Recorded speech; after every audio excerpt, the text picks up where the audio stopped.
എല്ലാവർക്കും നമസ്കാരം. ഏവർക്കും മെലു കിച്ചൻ്റെ പുതിയൊരു എപ്പിസോഡിലേക്ക് വീണ്ടും സ്വാഗതം. നമ്മൾ ഇന്നിവിടെ ചെയ്യാൻ പോകുന്നത് ഇപ്പോൾ ട്രെൻഡിങ് ആയിക്കൊണ്ടിരിക്കുന്ന ബെറി അപ്പാണ്. അപ്പം ഇതെല്ലാവർക്കും തീർച്ചയായിട്ടും ഇഷ്ടപ്പെടുന്ന ഒരു റെസിപ്പിയും കൂടിയാണ്. അപ്പോൾ ട്രൈ ചെയ്ത് നോക്കിയിട്ട് നിങ്ങളുടെ അഭിപ്രായങ്ങൾ ഞങ്ങളെ അറിയിക്കുക. അപ്പോൾ ഇതിൻ്റെ റെസിപ്പി എങ്ങനെയാണെന്ന് നമുക്ക് നോക്കാം. നമ്മൾ ഈ ബെറിയപ്പ് ചെയ്തെടുക്കാനായിട്ട് ഒരു മെയിൻ ഇൻഗ്രീഡിയൻ്റ് എന്ന് പറഞ്ഞാൽ തന്നെ നമ്മുടെ ഡിഫറെൻറ്റ് ഫ്ലേവേഴ്സിലുള്ള യോഗേർട്ടാണ്. അപ്പോൾ ആദ്യമേ ഞങ്ങളിവിടെ ബ്ലൂബെറി യോഗേർട്ടാണ് ചെയ്തിരിക്കുന്നത്. അത് നമ്മൾ ബ്ലൂബെറി കുറച്ച് സ്മാഷ് ചെയ്ത് യോഗേർട്ടുമായിട്ട് മിക്സ് ചെയ്തേക്കുന്നതാണ്.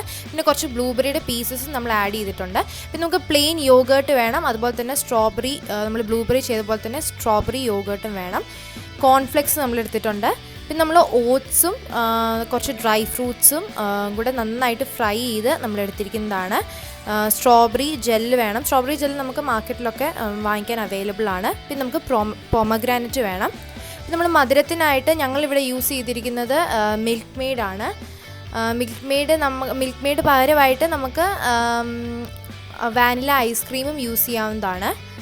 പിന്നെ ഞങ്ങളിവിടെ പിസ്താഷ്യോ നന്നായിട്ട് ക്രഷ് ചെയ്തെടുത്തിട്ടുണ്ട്.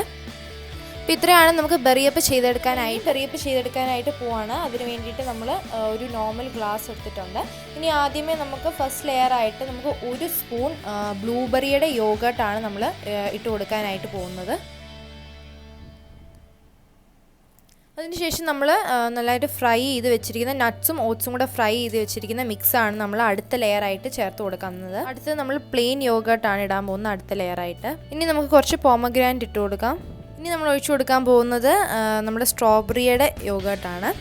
അടുത്ത ലെയറായിട്ട് നമ്മൾ എടുത്ത് വെച്ചിരിക്കുന്ന കോൺഫ്ലെക്സ് നമുക്ക് ഇട്ട് കൊടുക്കാം. നമുക്കിതിന് മുകളിലായിട്ട് അടുത്ത ലെയറായിട്ട് 1 സ്പൂൺ ബെറി യോഗേർട്ട് ഇട്ട് കൊടുക്കുവാണ്. ഇനി നമ്മൾ ഇതിലേക്ക് 1 സ്പൂൺ മിൽക്ക് മെയ്ഡ് ഒഴിച്ചു കൊടുക്കുവാണ്. ഇനി നമുക്കിതിലേക്ക് സ്ട്രോബെറിയുടെ ജെല്ല് ഇട്ട് കൊടുക്കാം. നമുക്കിതിൻ്റെ മുകളിൽ കുറച്ചും കൂടെ ഓട്സ് ഇട്ട് കൊടുക്കാം. നമുക്കിതിലേക്ക് ക്രഷ് ചെയ്ത് വെച്ച പിസ്താഷ്യോ ഒരു ലെയർ ഇട്ട് കൊടുക്കാം. നമുക്കിതിൻ്റെ മുകളിലേക്ക് ബെറിയുടെ യോഗേർട്ട് നമ്മൾ ഇട്ട് കൊടുക്കുവാണ്. നമുക്കിതൊന്ന് ഗാർണിഷ് ചെയ്തെടുക്കാം. അതിന് വേണ്ടിയിട്ട് നമ്മളിവിടെ ഒരു സ്ട്രോബെറിയുടെ ജെല്ല് വെച്ച് കൊടുത്തിട്ടുണ്ട്. അതുപോലെ തന്നെ നമ്മുടെ പോമഗ്രാനറ്റ് നമ്മൾ കുറച്ച് ഇട്ട് കൊടുക്കുവാണ് മുകളിലായിട്ട്. അപ്പോൾ നമുക്കിനി ഇതുപോലൊരു പ്ലേറ്റ് എടുത്തിട്ട് നമ്മുടെ ഈ ഗ്ലാസിൻ്റെ മുകളിലായിട്ട് നമ്മളിങ്ങനെ വെച്ച് കൊടുത്തിട്ട് നമുക്കിതൊന്ന് ഫ്ലിപ്പ് ചെയ്യാം.